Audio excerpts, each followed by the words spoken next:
শীঘ্র যাও রে মদিনায়,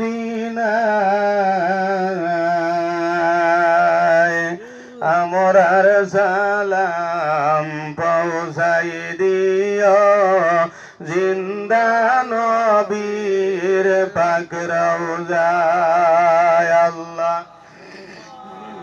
সাল্লি আলা সাইয়্যিদিনা মাওলানা ওয়া আলা আলি সাইয়্যিদিনা।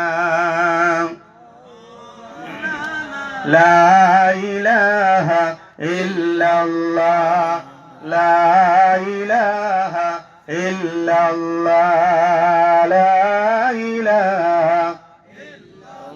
হায়াতের মালিক যে আল্লাহ, মৌতের মালিক সে আল্লাহ।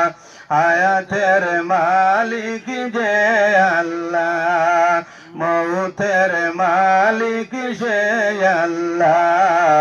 লা ইলাহা ইল্লাল্লাহ, লা ইলাহা ইল্লাল্লাহ।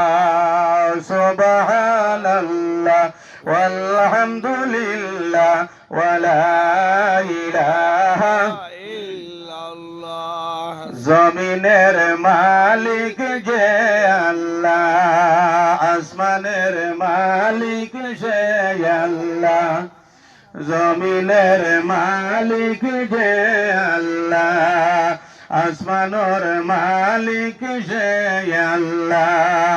চন্দ্র সূর্য গ্রহ তারা, চন্দ্র সূর্য গ্রহ তারা, সবার মালিক সে আল্লাহ। লা ইলাহা ইল্লাল্লাহ, সুবহানাল্লাহ ওয়ালহামদুলিল্লাহ ওয়া লা ইলাহা ইল্লাল্লাহ। সুবহানাল্লাহ ওয়ালহামদুলিল্লাহ ওয়া লা ইলাহা ইল্লাল্লাহ। লা ইলাহা ইল্লাল্লাহু মুহাম্মাদুর রাসূলুল্লাহ সাল্লাল্লাহু আলাইহি ওয়াসাল্লাম। আলহামদুলিল্লাহ।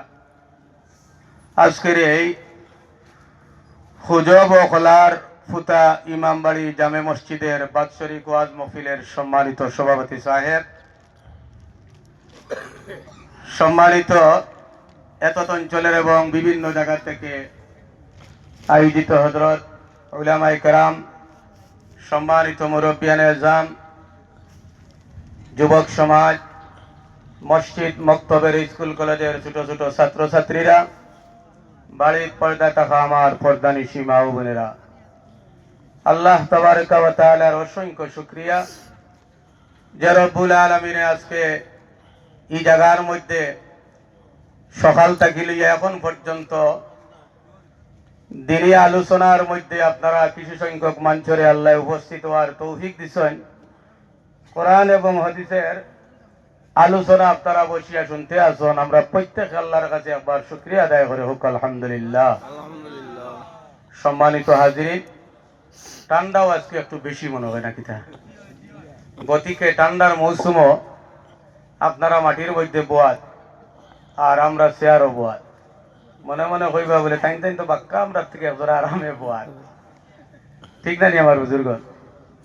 দেখেন এখানেও আজকে যে আপনারা ঠান্ডারে অপেক্ষা করিয়া, ঠান্ডারে ধৈর্য ধরিয়া এখানে যে আপনারা বসিয়া কোরআন হাদিসের আলোচনা শুনতে আসছেন, আল্লাহ যদিন আমরা এই মহফিল যেদিন আল্লাহ কবুল করিলায় আর কিয়ামতের দিন এই মহফিলে আমরা লাগি নাজাতর জরিয়া বানাই দিলায়, তাও হইলে দুনিয়ার ঠান্ডা, দুনিয়ার কষ্ট এমন কিছু নাই, ঠিক না নি আমার বুজুর্গ? কারণ সমস্ত পৃথিবীর কষ্ট, সমস্ত পৃথিবীর ঠান্ডা, যত কষ্ট আছে সমস্ত কষ্ট যদি একত্রিত করা হয় তাহলে আখিরাতর এক সেকেন্ডের কষ্টর সমতুল্য নাই। আর পৃথিবীর যত আরাম, সমস্ত আরামরে যদি একত্রিত করা হয় তাহলে খাইল কিয়ামতর জন্নত যাওয়ার 1 সেকেন্ডেরও আরামর সমতুল্য নাই। হোক সুবহানাল্লাহ। গতিকে আমরা এখানে বইছি আল্লাহ আল্লাহ রসুলের রাজি করার লাগি, ঠিক না নি আমার বুজুর্গন? ঠান্ডা এমন জিনিস নাই, কষ্ট এমন জিনিস নাই। আখেরাত যদি আমরা আল্লাহ মাফ করে দিলেন তাহলে আজকের এই ঠান্ডা খাওয়া বসা সমস্ত আমরা স্বার্থ হয়ে যাব, ঠিক না নি আমার বুজুর্গন? আপনারা দিন থাকিয়া এখানে বিষয়ভিত্তিক আলোচনা শুনছেন বা এখনো বিষয়ভিত্তিক আলোচনা হইব, আপনারা বসিয়া থাকতে রাজি আছেন নি? একটু কষ্ট করবা, যেহেতু আখেরাত পাইতে হইলে আল্লাহরে রাজি করতে হইলে আল্লাহ আল্লাহ রসুল পাইতে হইলে আমরা একটু কষ্ট স্বীকার করতে লাগবো। কারণ প্রতিদিন আমরা আরামে ঘুমাইছি, এখানেও প্রতিদিন কিতা মফিল হয়নি হয়ে যায়।